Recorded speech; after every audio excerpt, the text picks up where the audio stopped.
Hey, good morning. Time for that message of the day. And today's message is one that's really near and dear to my heart, and I think it might be to yours too.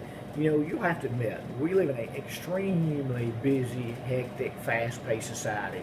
We have tension and stress coming from every direction that we go. Yet, in all that, I think you would also admit that we've lost sight of the beauty and tranquility of the world and the people around us.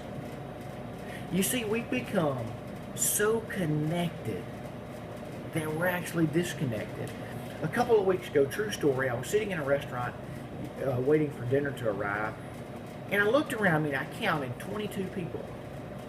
Of those 22 people, 19 either had headsets in or they were working on their devices. There was actually no communication going on with the person they were sitting with.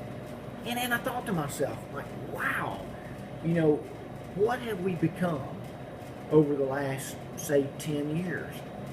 We've become a society that is so dependent on our devices, and we've lost total connection with who we are. You see, God created us to be social creatures.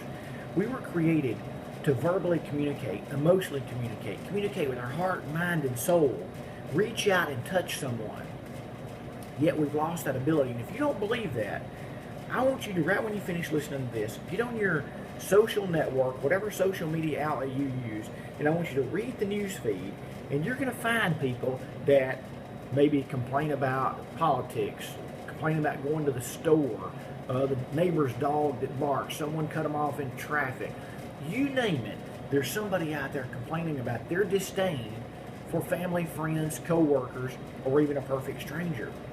And the reason they complain is because they want someone to validate their feelings, exacerbate their feelings a little bit, embellish it somewhat, and allow the bitterness to fester instead of heal.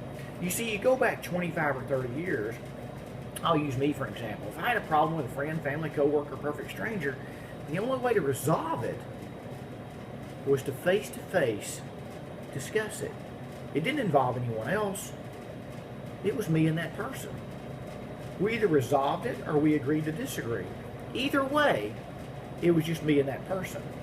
But you see, nowadays, we can exploit that on social media and we can get others to join our battle. But the problem with that is we all lose the war. Because when bitterness wells up in us and it permeates through our connected yet disconnected little world that we live in, all of a sudden our hearts grow cold and we no longer understand the value of human relationships. You see, when we start loving people, accepting people, and forgiving people, looking them in the eye and discussing any issues that we have, all of a sudden the stress and the worry and the pressure, it just seems to go away. But you see, that's how God created us. We're created to be social creatures. And when we live outside of that, then all of a sudden we become somebody that I have a feeling we didn't intend to be. Now, I'm not telling you that these devices are bad. I actually love it. I'm not telling you social media is bad, because if it wasn't for social media, you wouldn't be listening to this. Social media is excellent. The only thing I'm saying is, let's don't replace human relationships with these devices. Let's don't replace human relationships, human discussion with social media. Let's use social media and our devices to enhance our human relationships in a positive, happy, healthy way. And I have a feeling when you do that, again, a lot of the stress and pressure of life can go away, and we once again can start understanding and feeling the beauty and the tranquility the world has to offer. Let's get our awe factor back. Let's look up at the stars and go, wow, that's amazing. Let's look at the trees, the ocean, the mountains, the flowers, and go, thank you, thank you, thank you for giving me this beautiful world in which we live.